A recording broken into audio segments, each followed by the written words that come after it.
Even in the book of James, they say it's one of the most difficult books. It talks about trials and temptation.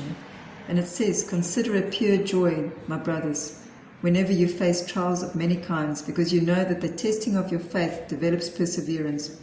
Perseverance must finish its work so that you may be mature and complete, not lacking anything." And when you are mature and complete in Christ, then you won't lack anything, because you will understand that what God has given you is what you need and is what is best for you at the time. And it says, "If any of you lack wisdom, he should ask God. He gives generously to all without finding fault, and it will be given to him.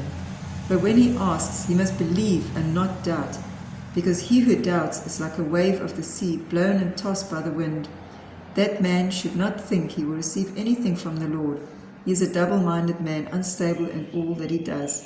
So when you put your trust in God, you need to believe everything, all the promises in the Bible, and everything that God says to you. You need to believe it, because if you don't, then basically you are not believing what God is teaching you and telling you.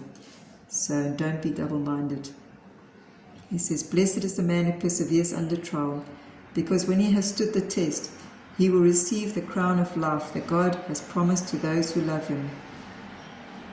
When tempted, no one should say, "God is tempting me," for God cannot be tempted by evil, nor does he tempt anyone. But each one is tempted when, by his own evil desire, he is dragged down and enticed. Then after desire is conceived, it gives birth to sin, and sin, when it's full grown, gives birth to death. So do not be deceived, my dear brothers.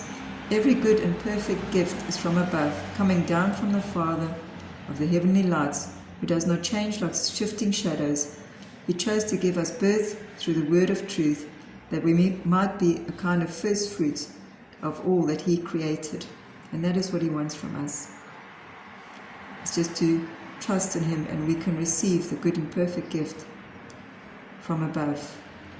Once you give yourself completely up to God, you will understand that you are safe and you don't have to worry. And you don't have to fret or fear, that because whatever happens in your life, it's because he is in control. He's allowing things, like with Job, to teach, and he is placing you, like Jacob and all those people. And they had to go through hardships. Even David had to go through hardships to get his heart right with God. And in the end, God says he's a man after his own heart.